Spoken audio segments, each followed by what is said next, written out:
ఒక్క కేసే కాదు, ఇదే మాదిరిగానే రాష్ట్ర వ్యాప్తంగా కూడా జరుగుతూ ఉన్నాయి.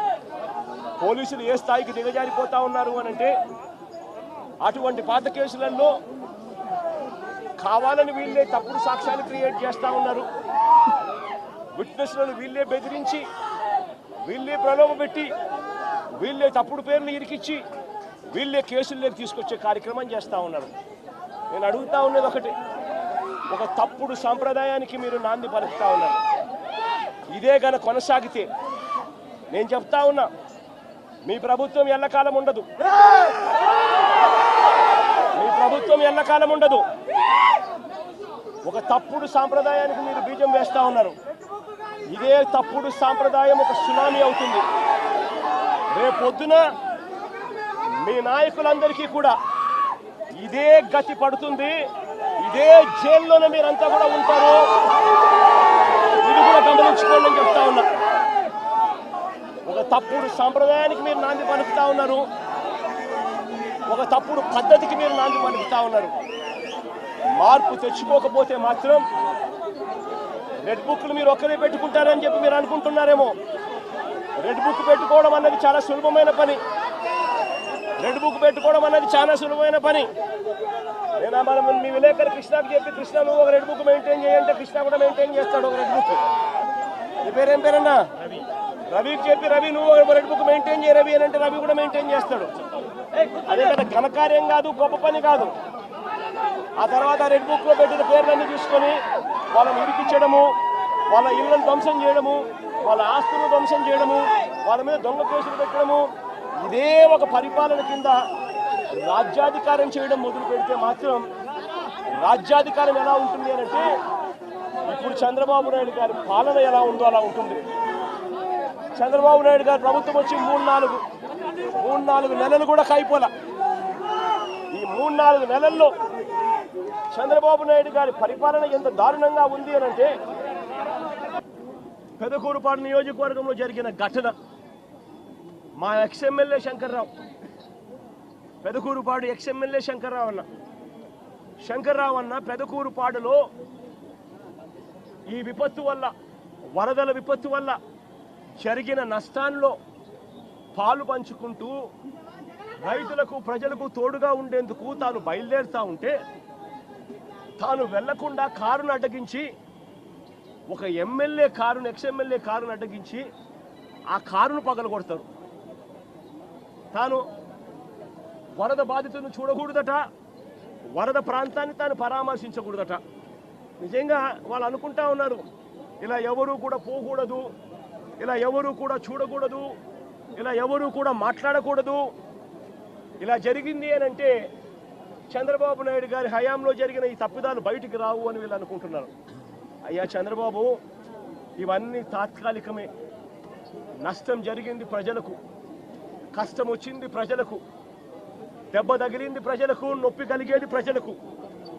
ఆ ప్రజలు చంద్రబాబు నాయుడు చేస్తూ ఉన్న ఈ తప్పులను ఒకదానికి ఒకటి యాడ్ చేసుకుంటూ పోతా ఉన్నారు. యాడ్ చేసుకుంటూ పోయి శిశుపాలని పాపాల మాదిరిగా మీ 100 తప్పులు కూడా వేగంగా ముందుకు పడతా ఉన్నాయి అడుగులు. మీరు భూస్థాపితమైపోయే రోజులు కూడా త్వరలోనే వస్తూ ఉన్నాయి. మీరు మీ పార్టీని కూడా గుర్తుపెట్టుకోమని కోరుతా ఉన్నా. ఇక్కడ నుంచి సామిరెడ్డి అని, ఇదే పెదకూరుపాడు నియోజకవర్గానికి సంబంధించిన మరో నాయకుడు సామిరెడ్డి విషయంలో పరామర్శించడానికి పోతా ఉన్నా. తాను గతంలో మార్కెట్ యార్డ్ చైర్మన్గా చేసిన వ్యక్తిని కారు అడ్డగించి, కారు ఆపి తన కాళ్ళు తన చేతులు రెండు కూడా రాడ్లతో కొట్టి చనిపోయాడు అని చెప్పి తనను వదిలేసి వెళ్ళిపోయిన ఘటనలో తనను పరామర్శించడానికి పోతా ఉన్నా. నిజంగా ఏం జరుగుతూ ఉంది? టాపిక్లన్నీ కూడా ఎవరు కూడా జెండా పట్టుకోకూడదు, ప్రజలెవరు నిలదీయకూడదు. చంద్రబాబు నాయుడు గారు అనే వ్యక్తి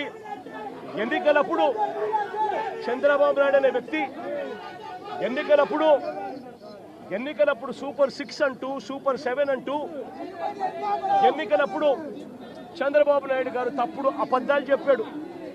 ఆ అబద్ధాలన్నీ ఇవాళ మోసమయ్యాయి. మోసంలో నుంచి ప్రజలు ఈరోజు కోపం ప్రజలకు ఈరోజు ఆ మోసం నుంచి ప్రజలు కోపంతో ఈరోజు బయటికి రోడ్ల మీదకి రాకూడదు అని వైఎస్ఆర్సీపీ శ్రేణులు రోడ్ల మీదకి ప్రజలకు మద్దతు తెలుపుతూ రాకూడదు అని ఈ మాదిరిగా ఒక దుర్మార్గపు అగాత్యాల పాలన చేస్తూ ఉన్నారు. నేను అడుగుతా ఉన్నా ఇదే చంద్రబాబు నాయుడు గారిని, దాదాపుగా 3.5 నెలలు దాటుతా ఉంది. ఏమైనా మీ సూపర్ 6లను అడుగుతా ఉన్నా, ఏమైనా మీ సూపర్ 7లను అడుగుతా ఉన్నాను. ఇదే పెద్ద మనిషి చంద్రబాబు నాయుడు గారు, ఇదే జగన్ ముఖ్యమంత్రిగా ఉండింటే, వైఎస్ఆర్సీపీ ప్రభుత్వం ఈ పాటికే ఉండింటే రైతులందరికీ కూడా ఈ పాటికి రైతు భరోసా సొమ్ముబడి ఉండేది, రైతులందరికీ కూడా ఉచితంగా ఇన్సూరెన్స్ అందుండేది. రైతులందరికీ కూడా ఎందుకు ఈ విపత్తులు వచ్చాయి? ఈ విపత్తులు వచ్చి ఇంత పంట నష్టం జరుగుతూ ఉంది. ఎక్కడన్నా ఒక్క గ్రామ సచివాలయంలో కానీ కనీసం వీళ్ళంతా కానీ ఆ గ్రామ సచివాలయంలో లిస్టులు పెట్టి సోషల్ ఆడిట్ చేసి ఎవరికైనా ఇంకా మిగిలిపోయి ఉన్నారా, అందరి వచ్చినాయా, అన్ని ఊర్లు నమోదైనాయా అని చెప్పి చూసే కార్యక్రమం కనీసం జరుగుతూ ఉందా లేదా అని అడుగుతా ఉన్నా. సోషల్ ఆడిట్లు గాలికి ఎగిరిపోయాయి. గ్రామ సచివాలయంలో పారదర్శకంగా లిస్టులు పెట్టే కార్యక్రమం గాలికి ఎగిరిపోయింది. రాని వాళ్ళు ఎవరైనా కూడా నమోదు చేసుకోండి అని అడిగే ప్రక్రియ గాలికి ఎగిరిపోయింది.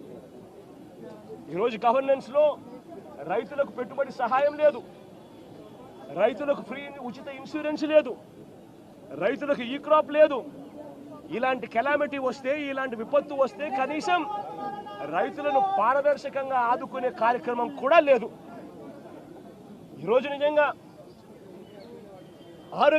ఆరోగ్యశ్రీ పరిస్థితి చూస్తే జనవరి నుంచి మామూలుగా జనవరిలో ఏదైనా హాస్పిటల్స్ బిల్స్ వస్తే ఫిబ్రవరిలో ఆరోగ్యశ్రీ ట్రస్ట్ ప్రాసెస్ చేసి మార్చిలో బిల్స్ ఇస్తారు. మార్చి 16న కోడ్ వచ్చింది. ఇక అంతే. జనవరి నుంచి ఇప్పటిదాకా 2,000 కోట్లు పైచిలుకు దాటాయి Aarogyasri network bill hospitals bill. ఇంతవరకు ఇచ్చిన పాపాన పోల. ఆరోగ్య ఆసరా అటకెక్కిచ్చేశారు. 104, 108 మన ఎంప్లాయీస్కి సంబంధించి మొన్న అడుగుతూ ఉంటే సార్ ఈ ప్రభుత్వం వచ్చిన తర్వాత మాకు జీతాలు లేదు సార్ అని చెప్తా ఉన్నారు. ఈరోజు మెడికల్ కాలేజీలు